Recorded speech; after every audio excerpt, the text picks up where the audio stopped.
Greetings from Castle Goring from Mickey, Aurora, Treasure, and from me. Well. Have a good look at Mr. Treasure. He's my darling Boise, and he very seldom comes to join us. But I've brought him in this afternoon. So, without further ado, I am going to put the babies down and plunge right in, because we have some interesting and hopefully sometimes exciting ground to cover this afternoon. One of the subjects is somewhat important. So, fur everywhere. Sorry. Anonymous Struggler says, Dear Lady C, what is your knowledge of Instagram post-economics?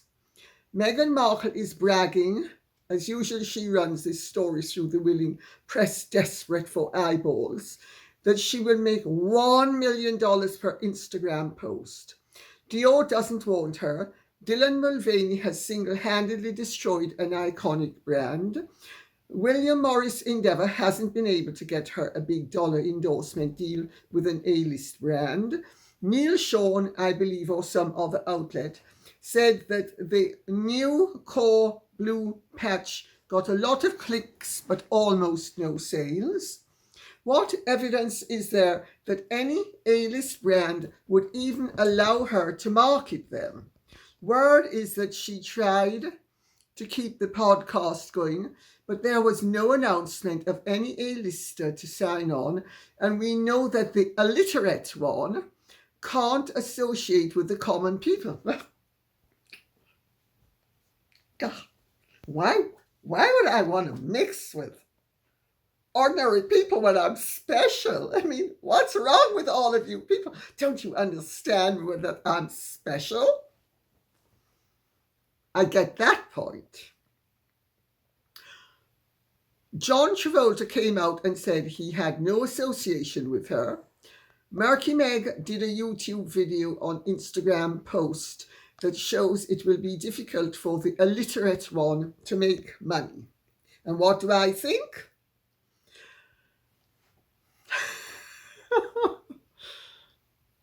Well, I have already addressed this on GB News, and I am now going to address it again.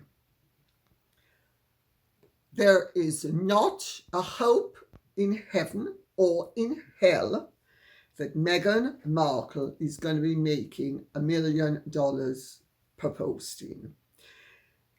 I'm actually getting really rather fed up with the mainstream media, including and at sometimes especially the Daily Mail or the Mail Online, running with absolute rubbish, knowing it's rubbish, but as if it were fact. You know, you will remember that when Harry and Meghan left the royal family and he flew across America, and remember, the paparazzi weren't able to discover that they were flying from California to Palm Beach. Do you remember that? They can always assure themselves of privacy when it suits them. He was supposed to have got $1 million for that speech. And you had all sorts of supposed PR experts saying they were going to be making $1 billion a year. $1 billion a year. And such rubbish. And none of it has materialized. Well, there is no way that Instagram is going to be, any company is going to pay her $1 million per posting. It will never happen. Meghan is a box office poison. She is as desirable as a snake in the grass when you are walking barefooted through the park.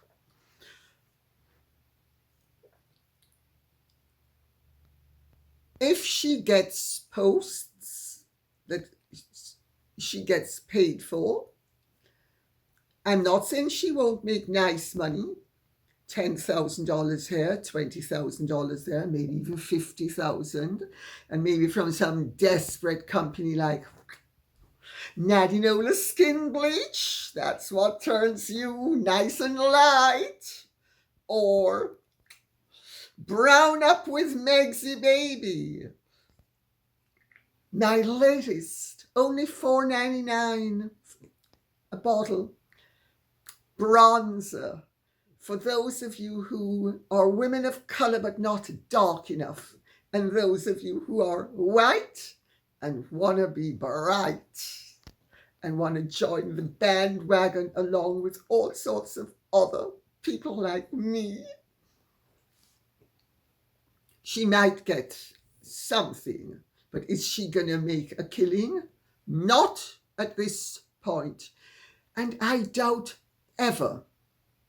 I'm not saying she's not going to do well, and I'm not saying she's not going to get a few $100,000 from various different sources, but is she going to get several $100,000 or $1 million a post from anybody?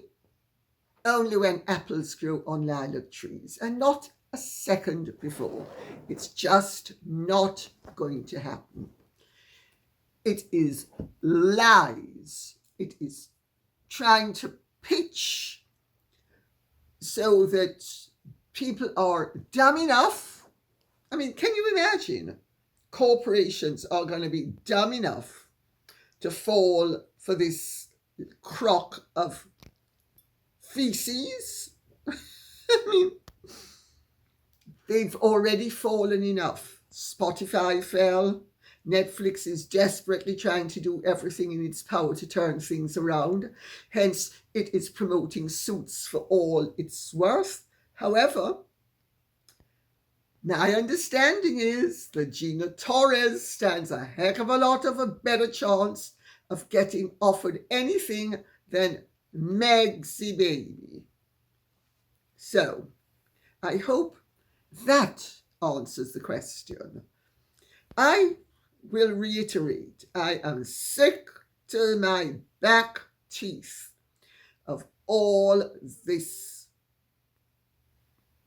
propaganda, all these lies that are being flooded. We are being flooded with these lies. We are being bombarded with them. It is sickening. And how dare supposedly responsible publications, and I said supposedly, like the Mail, run with this rubbish as if it were fact. They know it's not fact. I mean, aside from anything else, it's really sloppy journalism. Endless Possibilities says, Lady C, Doria, Meg's mother, was seen taking a photograph with Kim Kardashian and her mother Kris Jenner at a fundraiser called This Is About Humanity. Do you think there is a secret collaboration between Kris Jenner and Meghan Markle? Do you think Kris Jenner will be Meghan's manager? Please let me know what your thoughts are. I'm going to sound really snobbish, but I think it's really pathetic that anybody associated with our royal family would consider it suitable to be, and then regard it as desirable, to be photographed with the likes of Kris Jenner and Kim Kardashian. Let's remember how they started out. Let's remember that tape organized by mom and daughter and her boyfriend at the time go along with it. And then what do? According to the boyfriend, they trash him. And that is the basis upon which their empire, for want of a better word, is built. I'm sorry. You know, sleaze. These are really sleazy people. Anybody who starts out like that, and anybody who parades around nude the way Kim Kardashian does, and exposes her body in such an unseemly way constantly, I don't know about you, but I find it distasteful and, quite frankly, disgusting.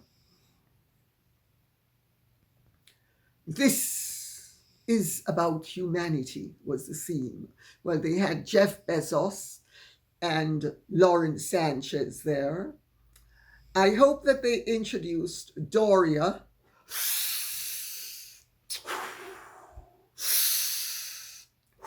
Great grass. That's racist. Everything's racist. Anybody who doesn't like me or my daughter, they're racist. And they're not cool.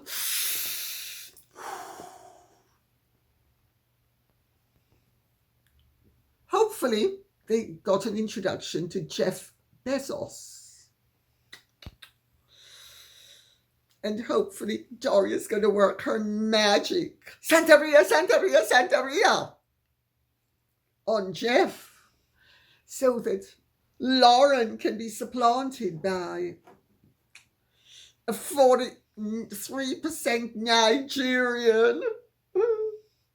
That's definitely a fact, along with all the other facts that are spelled Fiction.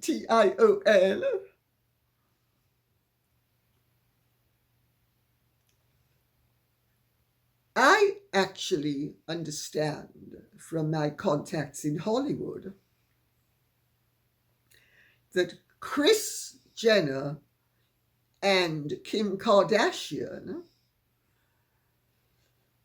were not that eager, and that the feeling where they are concerned is, and I'm going to be very careful how I put this, that they are very concerned that people would think that they have anything to benefit from in terms of an association with Meghan Markle and or her mother. Because whatever their failings, and they are tremendous, the failings, starting with the way they started out with that tape.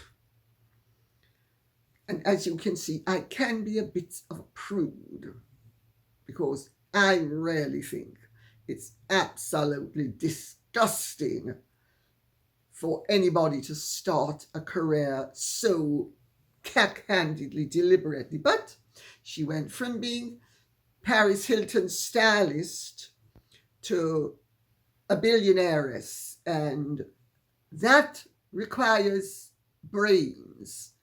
And there's no doubt that Kris Jenner is very clever, but classy, not a chance. They're as classy as Meg's baby. Klawassey. Or maybe we should say they're classy. Clewsy. Claws everywhere. But I understand that they weren't that thrilled with some of the backlash, because they are, in terms of at the top of the trash heap, up here, while Meghan and Harry are down here. So, who's a better class of trash? The Kardashians. And also, I have to say, really, the mother-in-law of an English duke wearing a body art. How tacky can you get? Forgot, you can get tackier.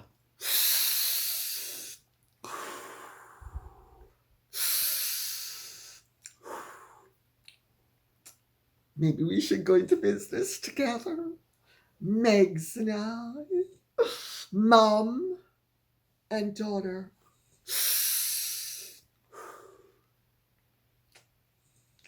Best weed in town. Ancient grandmother says, Dear Lady C, thank you for your desire for truth and the preservation of your integrity. This world would be an even sorrier place if there were no beacons of wisdom, honour, and humour such as yourself in it. Thank you very much. You are an inspiration. Thank you so much. You don't know what it means to me. I must add that I love the unique style that only you can carry off. Thank you. Respect. Oh, thank you. Or as they'd say in Jamaica, respect. Can you please voice your opinion on the fact that the royal family website still has Harry and Meghan as dividing their time between North America and the UK, whilst, quote unquote, supporting the monarchy and Commonwealth? Thank you and love to you and your fur babies. I think it's disgraceful. I think it is remiss. I think it is irresponsible. I think it is unprofessional. I think it insults not only the royal family's standing, but everybody else who's viewing it. I think it is outrageous.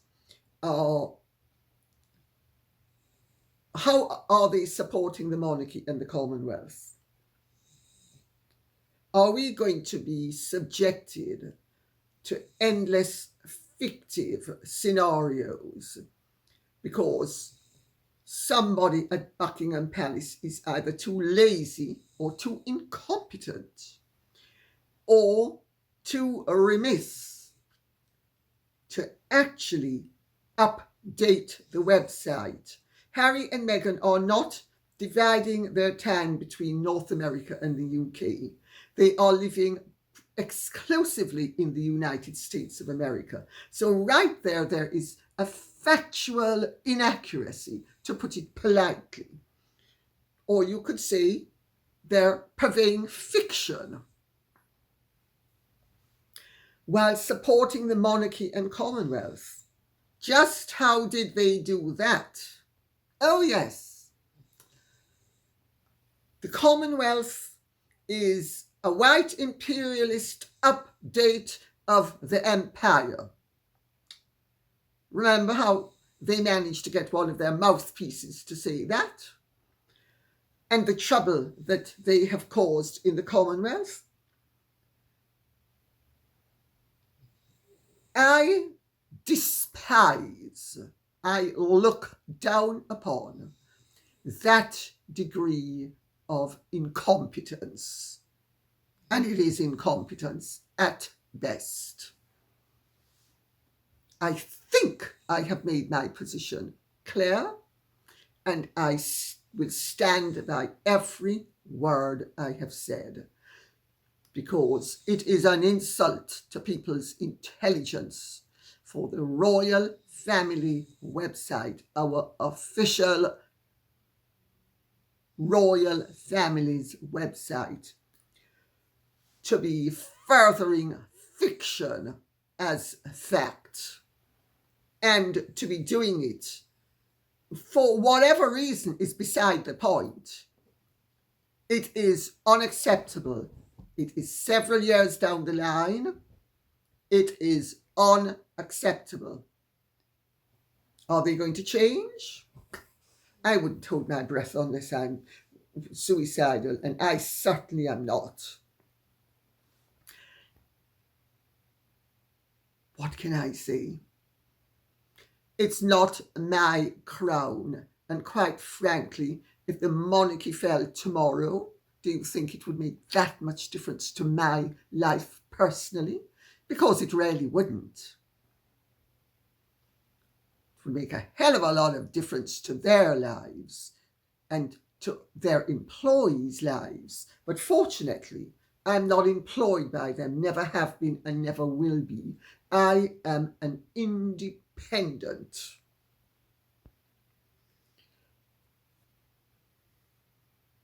Unbelievable. Jenny Chilton says, it has been suggested that the Carl Lawson tour bus idea has been cooked up by the Harkles to aid their claim against the British government over security. Your Honour, look how we are pursued. We are unsafe, blah, blah. Sounds very possible to me. Sounds very possible to me too, Jenny Chilton. But it's also possible that sleazebag Carl Lawson cooked up the idea all on his own, although he and Meghan are colleagues and they cooperate. So, has this been done without any advisement from her? Let's put it that way. Well, if his track record is anything to go by, he's sucked up very well to Megsy Baby, and also he is rather like Meghan, your everyday crass, common and vulgar opportunist, who doesn't shy away from doing exactly what suits him and to hell with everybody else. Look at how he tried to set up Thomas Markle with that ridiculous YouTube channel. I was very much in touch with Thomas Markle throughout all of that. And I have to tell you, Thomas Markle didn't like the way things were going, and I agreed with him 100%. But if Carl Lawson could have gone to the trouble that he did to lay the ground to set that up with Thomas Markle and then betray Thomas Markle's interests, who's to say he and Megsy Baby aren't betraying each other's interests as well? I don't really know. When you're dealing with sleazebags of such a disgraceful order, it's really difficult to tell the depth to which they will sink and the extent to which they will stretch the boundaries of acceptable conduct. What I will say, however, is that idiot, the guppy, told Newsweek, which was, just a joke, that the recent incident where a celebrity tour was being organised to visit the neighbourhood of the Duke and Duchess's residence is a concerning escalation of online harassment transitioning to the real world. The problematic listing was an act of targeted harassment, and it jeopardized the safety of the Duke and Duchess's family. Yeah, you idiot. Just as how all those tours in the 1950s and 60s, that tour buses that used to go, and this is Jane Mansfield's house, and this is where Elizabeth Taylor lived with Mike Todd, and this is where Gregory Peck lives, and this is where Spencer Tracy lives, and this is where Joan Crawford lives. Oh, all their lives were jeopardized, and they were all harassed. Oh, the media were after them in the most terrible way. When you're dealing with idiots who are so out of sync with reality and don't seem to understand that ordinary people are sufficiently earthed to not be flying into the stratosphere as if they are on some drug. How would, in any event, the tour be harassing Harry and Meghan? Nobody said that the tours that I have just mentioned with regard to the really great movie stars of the age were harassing them. They never thought they were being harassed. And also, it's a public street. People have a right to drive on a street. They have a right to stop and point out that somebody lives somewhere. There is no right of privacy in public. People have a right to make a living. I'm not saying that I like Carl Lawson, and I'm not saying that I approve of what Carl Lawson does. But the fact of the matter is, if he hasn't broken the law, how dare this idiot of a man, repellent creature that he is, guppy-like, come out with these ridiculous, nonsensical statements. It's just unbelievable. But what a world that we live in, where you have people playing the race card and justifying things on the grounds of race, because the Guppy and Meghan have both justified all sorts of things on the grounds of race that race has nothing to do with. And Meghan and Harry are public figures.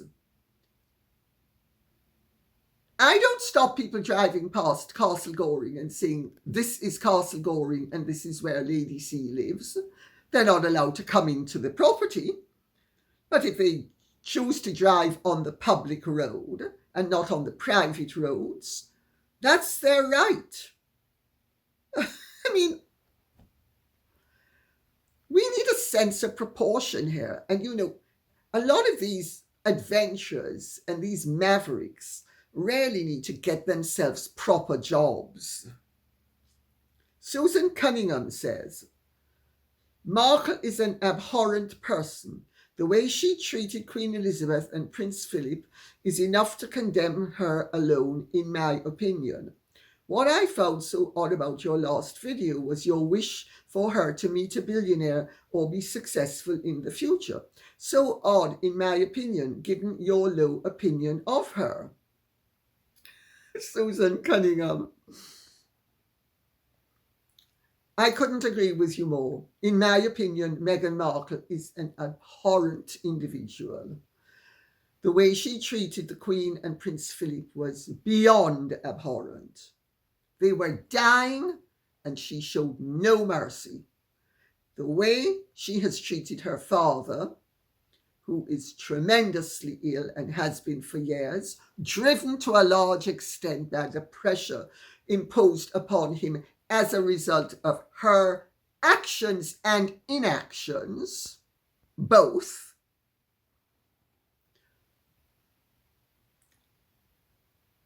But I don't wish ill of anyone. If she wishes to marry some schlump of a billionaire, I say good luck to her. If he's dumb enough to marry her, I say good luck to him. As Donald Trump said, he's certainly going to need it. I think he said it about Harry, though. And never were truer words said, as we have all discovered. And if she becomes successful, I have nothing against her becoming honestly successful. I simply have something against her being dishonestly in our faces, or covertly, manipulatively, and reprehensibly in our faces. But if she did something that was commendable, I would commend her. I don't dislike anybody enough to deprive them of their just deserts. And is that a failing? I don't think so. I think there's nothing wrong with a soupçon of compassion. And I also think it's much better in life to be kind and wish people well than to not wish them well. And I wish everybody well. as long as they are not behaving badly. When they're behaving badly, I wish them to get their just desserts. But otherwise, if they're behaving well, I wish them to get their just desserts too. I hope that answers the question. And yes, I think Meghan Markle is an abhorrent human being. I have seldom come across somebody, knowing what I do about her, whom I have a lower opinion of. Louise Adkins says, no amount of rebranding will ever change the world's view of her or him. We are not fools. She is a total con artist and he is a prince with no princely qualities. Their treatment of their families who gave both of them everything has been disgusting, and this has been their downfall. I couldn't agree more.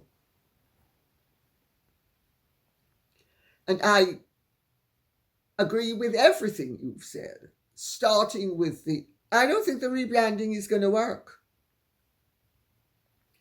I don't think once you have seen that the pig wears a lipstick and it honks, I don't think you're going to be able to say, oh, isn't that woman gorgeous? No, the pig is a pig. Anna Moore says, Lady C, it's been reported that King Charles III is planning to axe 20% of the middle management staff in the royal household to increase efficiency. What's your opinion on this course of action? Well, you know, a monarchy is not only a business. A monarchy is an institution with spiritual dimensions, and it does not behoove any crown to treat itself and its employees and its adherents as if it is a corporate entity that basically the accountants should be looking at the bottom line at all times, which is what is the modern phenomenon in terms of corporate life. When I was young, companies could and did do things that were not necessarily going to be profitable because they regarded them as societally desirable. That doesn't happen nowadays. It's all about the bottom line. And I don't think the world has necessarily profited because of that. I certainly run my businesses with the belief enough is enough. I say to people with whom I am dealing or who are acting on my behalf, I never want you to enter into an arrangement with anybody where you feel that you should exploit the situation to its maximum because you are taking advantage of some of the spiritual aspects that are absolutely inherent in long-lasting good relationships, including professional ones. Having said that, Vice Admiral Sir Tony Johnston Burt, who is the master of the royal household, has been, I am informed, briefed with getting rid of replicates. Now, in many royal and aristocratic, old-fashioned aristocratic establishments, you would have people who were employed, who'd been around forever, who you kept on even after their usefulness had ceased, if they wanted to stay on the books. That's humane, but it can also be financially burdensome. I think one needs to take these things on a case-by-case basis. But I know that at the palace, all the royal residences and all the palaces, there is a degree of overlap where you have two people effectively doing what the job that one person can do. Well, I'm going to tell you what they may not realize, and you may not realize, but I know, because the world of servants is my world. I was brought up and born into that world. And I come from a background where you kept servants on. I mean, Owen, for instance, our head gardener, my father and we the children insisted that he remain employed after he went blind. He needed the money. He wanted something to do. And it caused a huge problem between us and Mummy when she spun around and got rid of Owen. It was one of the things that we absolutely loathed about Mummy.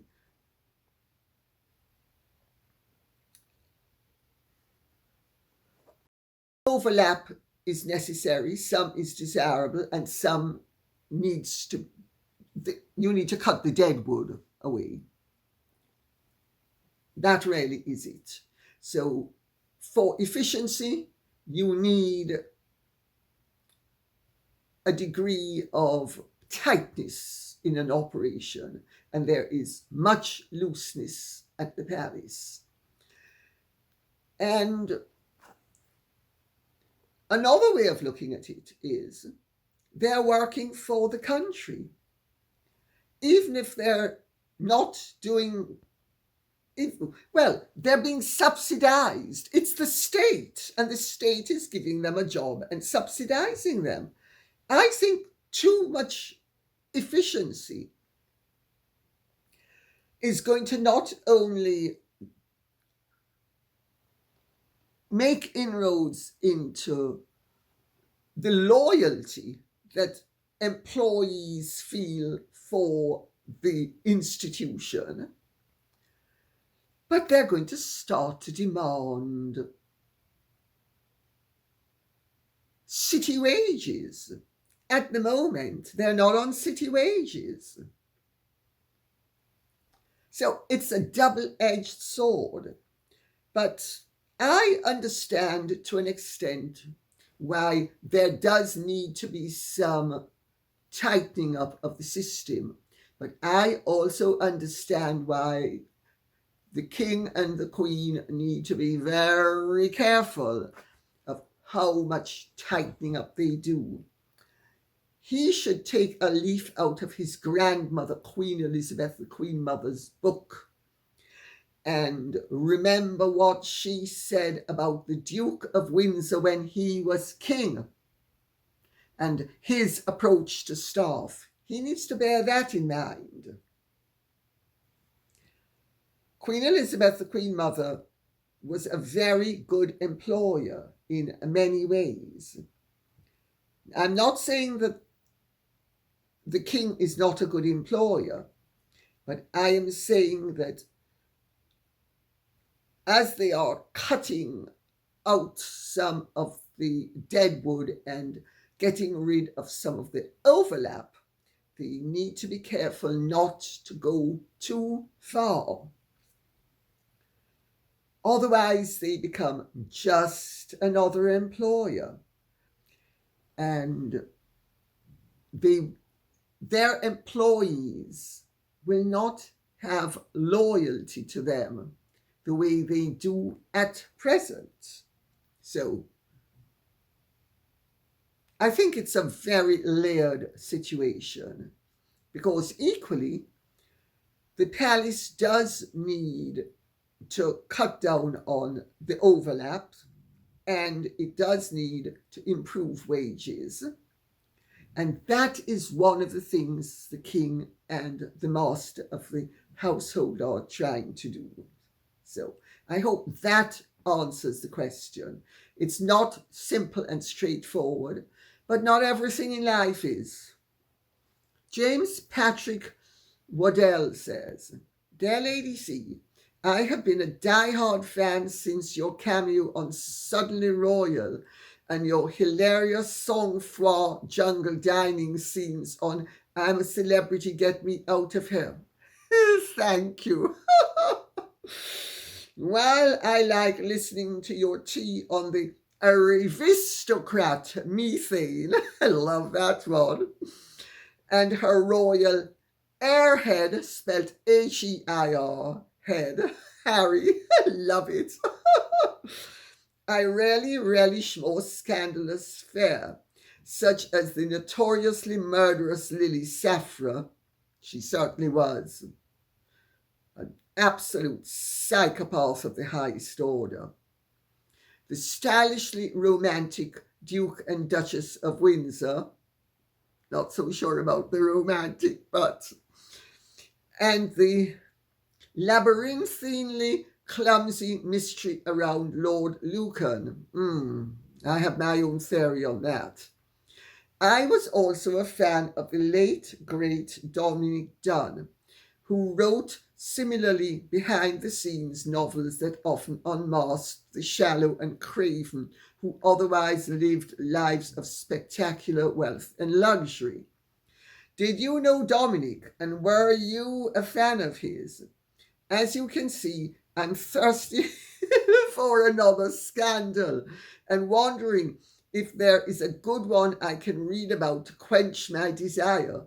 Buono appetito. James Patrick Waddell. James Patrick Waddell, thank you. Oh, I did know Dominick. Dominick and I worked together to give the Monteverde and the Safra families the justice that Lily Safra sought to deprive them of. Sorry. Treasure sheds. And it sort of seems to fly around and then just land on my face. Anyway, I liked Dominick. He was lovely. The last time I saw him was a few months before he died, and he took my children and me to lunch at 21. And in fact, I phoned to speak to him, and his son Griffin answered the phone. I was driving from the south of France to catch the ferry with my husband. And I said, something tells me I should phone Dominick. And I did. And his son Griffin answered the phone and said, "We can't speak. He's dying." I said, "I know he's dying." He said, "No, he's literally dying right now." And he died a few hours later. He was lovely. He was very elegant. He was great fun. He was very naughty. He had a good moral compass, although he really could be naughty, because he once said that he liked stealing stuff from hotel rooms, and I was horrified. I said, "Dominick?" And he said, and if they try to give them to me, I tell them, "No, I want to steal them." No, dear. But he really was a very nice man and very decent, except where hotel property was concerned. I don't mean huge things, things like dressing robes and little toiletries, etc. He was very motivated to seek justice for the victims of murder because his daughter Dominique, who was an actress, had been murdered by her boyfriend, who I think got 6.5 years and only served 2.5 years in prison, which stuck in Dominick's craw in the most awful way, as it ought to have stuck. He was for many years really the primary attraction where Vanity Fair was concerned. I mean, everybody I know bought Vanity Fair to read what Dominick had to say.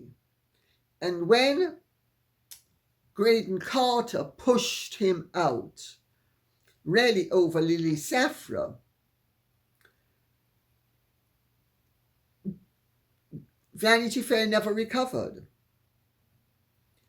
Dominick did 3 large pieces in Vanity Fair on my book, Empress Bianca, because Dominick and I were both friends of Rosita Fanto, who was Freddie Monteverdi's sister.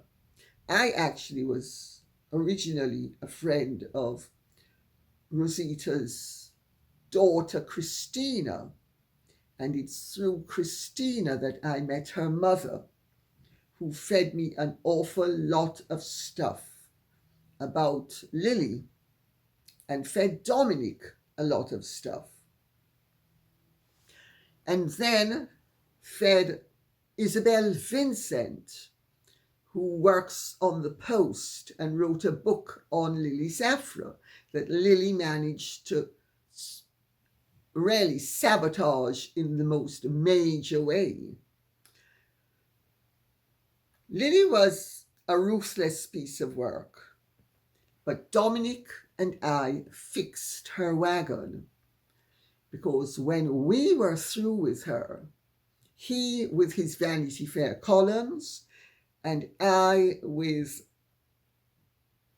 Empress Bianca, every room Lily Safra walked into, people said, "There goes Lily Safra, who killed 2 husbands. One was murder by suicide, the other was suicide by murder."